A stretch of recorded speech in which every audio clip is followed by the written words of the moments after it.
In the Bible, Jesus is proclaimed to be God. As such, he is all-knowing. Yet in Matthew 8, it is said that Jesus marveled. How can this be? Hello, I'm Jeremy Disselkamp, preacher for the East End Church of Christ in Toronto, Canada, and this is the question we seek to answer today as we continue our verse-by-verse study of the book of Matthew on walking through the Bible. I'm not ashamed to own my Lord, nor to defend his cause. Maintain the honors of his word, the glory of his cross. If you have a Bible with you, you can turn to Matthew chapter 8. We're going to be reading from verses 5 to 13. If you don't have a Bible, don't worry. Just follow along with us on the screen. The version that we'll be reading from is the New King James Version. So, Matthew chapter 8, beginning at verse 5. Now when Jesus had entered Capernaum, a centurion came to him, pleading with him, saying, Lord, my servant is lying at home, paralyzed, dreadfully tormented. And Jesus said to him, I will come and heal him. The centurion answered and said, Lord, I am not worthy that you should come under my roof, but only speak a word, and my servant will be healed. For I also am a man under authority, having soldiers under me. And I say to this one, go, and he goes. And to another, come, and he comes. And to my servant, do this, and he does it. When Jesus heard it, he marveled and said to those who followed, Assuredly I say to you, I have not found such great faith, not even in Israel. And I say to you that many will come from east and west and sit down with Abraham, Isaac, and Jacob in the kingdom of heaven. But the sons of the kingdom will be cast out into outer darkness. There will be weeping and gnashing of teeth. Then Jesus said to the centurion, Go your way, and as you have believed, so let it be done for you. And his servant was healed that same hour.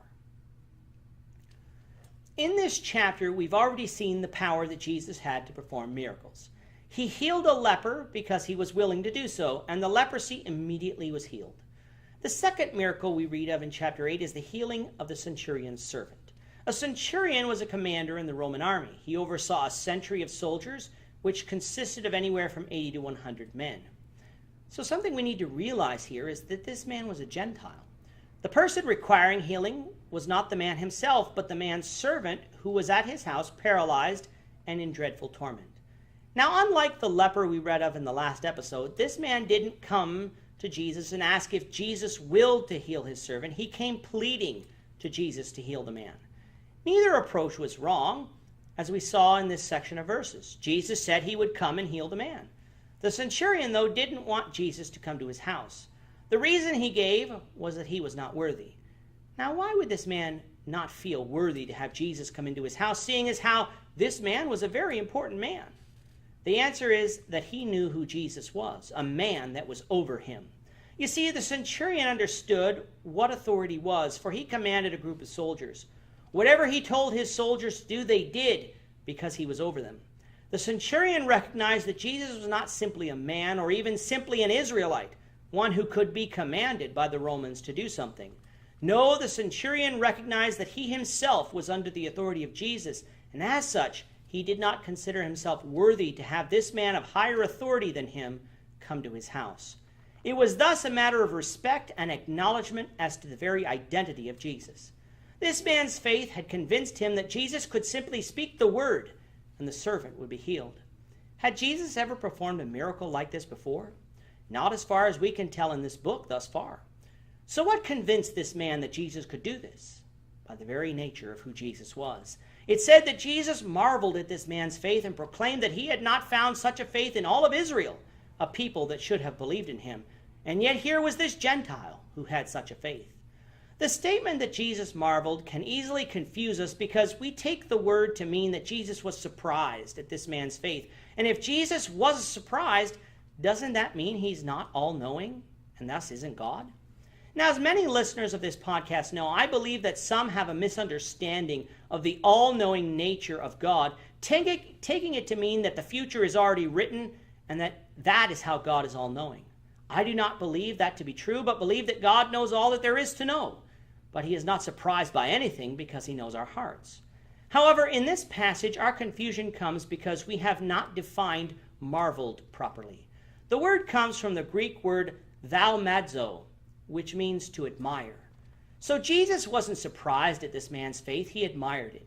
He told the centurion that many would come from east and west, meaning the entire world, and sit down with the patriarchs in the kingdom of heaven, showing that the Gentiles would be part of the kingdom.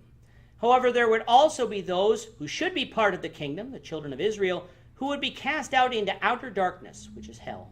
They wouldn't be cast out because they were from Israel. They would be cast out for their unbelief. This is proven true because, on the whole, many of the Jewish nation of that day rejected Christ, despite having the prophecies of the Old Testament. After these words, Jesus spoke the words to heal the servant, and just as it was with the leper, the servant was healed immediately. With that, our time is up for today. Don't forget to subscribe to this podcast so that you can study along with us daily as we walk through the Bible, one verse at a time. If you missed an episode, simply visit one of the many platforms listed on the bottom of the screen, and you'll be able to find what you missed. The Lord willing, tomorrow is our weekly question and answer edition of this podcast. This week's question is, who is the head of the church of the New Testament? We will return to our study of the book of Matthew, the Lord willing, on Monday by examining Matthew chapter 8, verses 14 to 17, where Jesus heals Peter's mother-in-law. We hope you will join us tomorrow and Monday for those discussions. So until then, goodbye for now, and have a great day. I'm not ashamed to own my Lord, nor to